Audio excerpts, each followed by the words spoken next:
एक बार की बात है, दूर जंगल के पास एक खूबसूरत गांव था। उस गांव में निरंजन नाम का एक नौजवान रहता था। निरंजन बहुत ही गरीब था। उसका गुजारा बड़ी मुश्किल से होता था। उसके पास हमेशा पैसों की किल्लत बनी रहती थी। इसी तरह एक दिन अपने हालातों से परेशान निरंजन जंगल में लकड़ियां काट रहा था।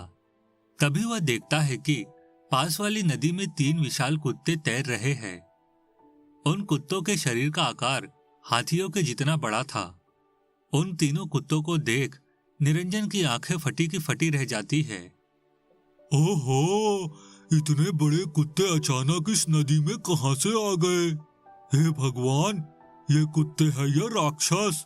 इतने बड़े आकार के कुत्ते तो मैंने अपनी जिंदगी में कभी नहीं देखे। आखिर ये तीनों कहां से आए और कहां जा रहे हैं? जरूर कुछ तो राज की बात है। मुझे इन कुत्तों का पीछा करके असलियत का पता लगाना चाहिए। उसके बाद निरंजन नदी में कूदकर तीनों कुत्तों का पीछा करने लगता है। काफी देर लगातार उन कुत्तों का पीछा करते हुए निरंजन बुरी तरह थक जाता है। अरे, मैं इतनी देर से नदी में तैर रहा हूँ, आखिर ये तीनों कुत्ते कहाँ जा रहे हैं? अब तो मेरे हाथ पैरों ने भी जवाब दे दिया। मैं ज्यादा देर नदी में नहीं तैर पाऊंगा। लेकिन फिर भी निरंजन हार नहीं मानता और कुत्तों का पीछा जारी रखता है। फिर थोड़ी देर के बाद नदी के पानी के ऊपर एक बड़ा सा दरवाजा दिखाई देता है। तीनों कुत्ते जैसे ही दरवाजे के पास पहुंचते हैं कि तभी वह दरवाजा अपने आप खुल जाता है और वह तीनों कुत्ते उसके पार चले जाते हैं। कुत्तों के पीछे पीछे निरंजन भी दरवाजे को पार करके एक खूबसूरत दुनिया में पहुंच जाता है। वहां चारों तरफ तरह तरह के विचित्र पेड़ मौजूद थे, जिन पर लगे फल हवा में उड़ते हुए एक पेड़ से दूसरे पेड़ पर जा रहे थे। यह अद्भुत नजारा देख निरंजन की आंखें आश्चर्य से भर जाती है। अरे बाप रे बाप, ये मैं कैसी जगह आ गया? यहाँ की हर चीज जादुई है। लगता है ये कोई जादुई नगर है। तभी तीनों कुत्ते चलते हुए एक सुंदर महल के पास पहुंच जाते हैं। उसके बगल में एक बड़ी सी गुफा मौजूद थी। फिर कुत्ते गुफा के अंदर चले जाते हैं। तभी महल के अंदर से कुछ लोग बाहर आते हैं। उनमें से एक आदमी, जो उन लोगों का मुखिया था, उसके हाथ पर एक चमकदार जादुई छड़ी थी।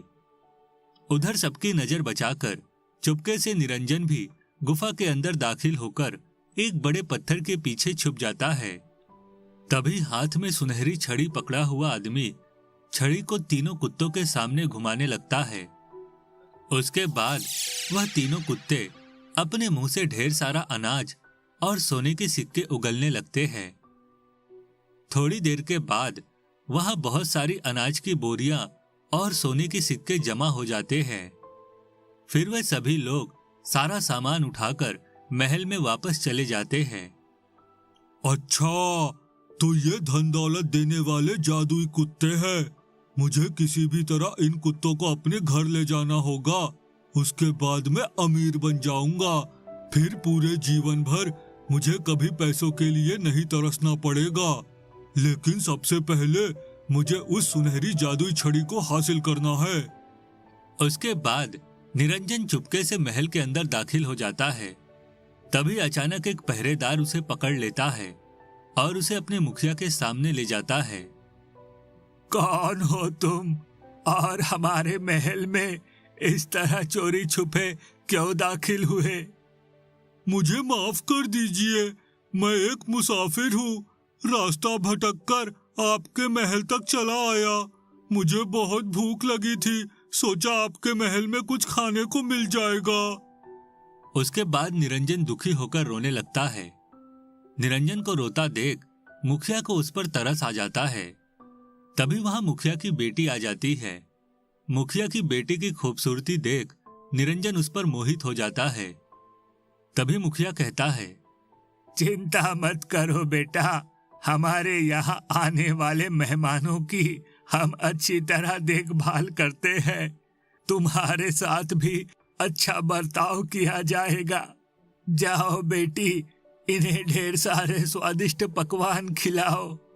उसके बाद मुखिया की बेटी निरंजन को एक कमरे में ले जाती है और उसके सामने ढेर सारा खाना परोस देती है। निरंजन बहुत भूखा था और जल्दी जल्दी सारा खाना खाने लगता है। निरंजन ने अपने जीवन में इतना स्वादिष्ट खाना कभी नहीं खाया था। ये खाना तो बहुत ही मजेदार है। इतना स्वादिष्ट खाना किसने बनाया? ये सारा खाना मैंने अपने हाथों से बनाया है।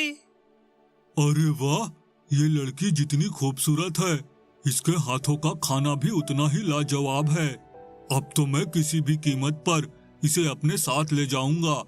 फिर इससे शादी करने के बाद मुझे रोज स्वादिष्ट खाना खाने को मिलेगा। यह सोचकर निरंजन रात होने का इंतजार करने लगता है। करीब आधी रात को जब महल में सब लोग गहरी नींद में सो रहे थे, तभी मौका देखकर निरंजन मुखिया के कमरे में दाखिल हो जाता है और उसकी तकिया के पास रखी जादुई छड़ी उठा लेता है।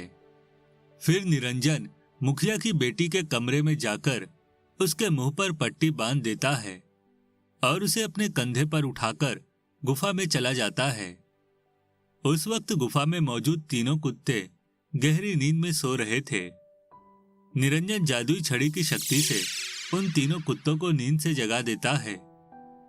फिर निरंजन मुखिया की बेटी के साथ एक कुत्ते की पीठ पर सवार हो जाता है। अब तुम तीनों गुफा से बाहर निकलकर हवा में उड़ते हुए मुझे मेरे गांव ले चलो। इतना कहकर निरंजन जादुई छड़ी घुमाता है और अगले ही पल वह तीनों कुत्ते गुफा से बाहर निकलकर हवा में उड़ने लगते हैं। फिर थोड़ी देर के बाद निरंजन अपने गांव पहुंच जाता है। उन तीनों कुत्तों को अपने घर के सामने बांधकर निरंजन मुखिया की बेटी को लेकर घर के अंदर चला जाता है।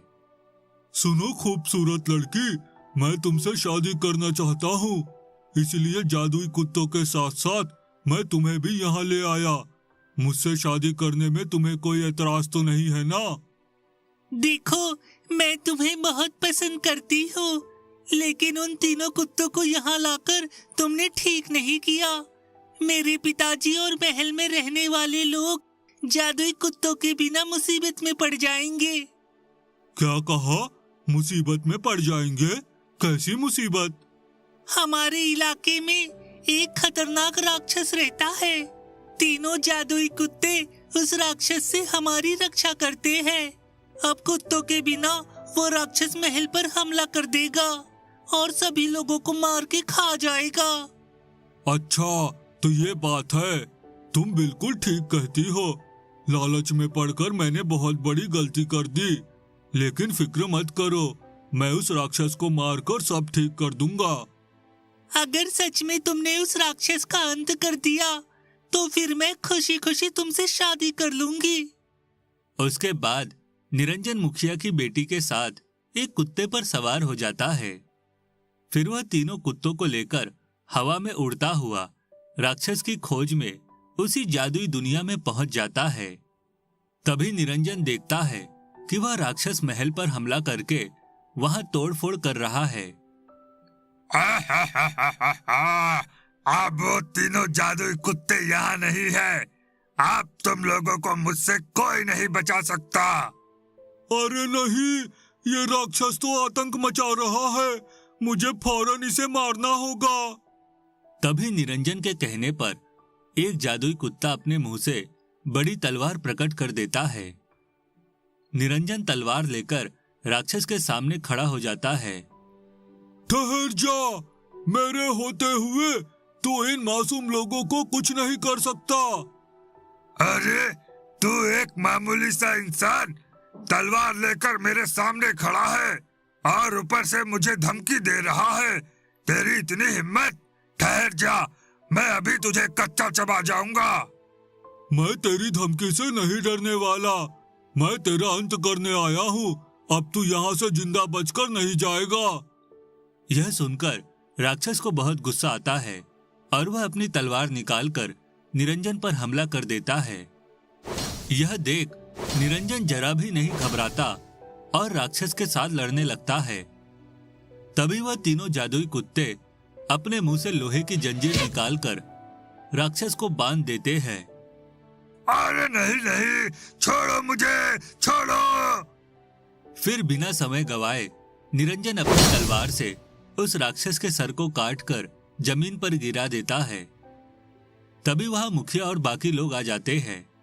राक्षस को मरा हुआ देख वे सभी बहुत खुश होते हैं और निरंजन की तारीफ करने लगते हैं। उसके बाद मुखिया हंसी खुशी अपनी बेटी की शादी निरंजन से करवा देता है। इस तरह सब कुछ ठीक हो जाता है और निरंजन दौलतमंद बनकर खुशहाल जिंदगी जीने लगता है।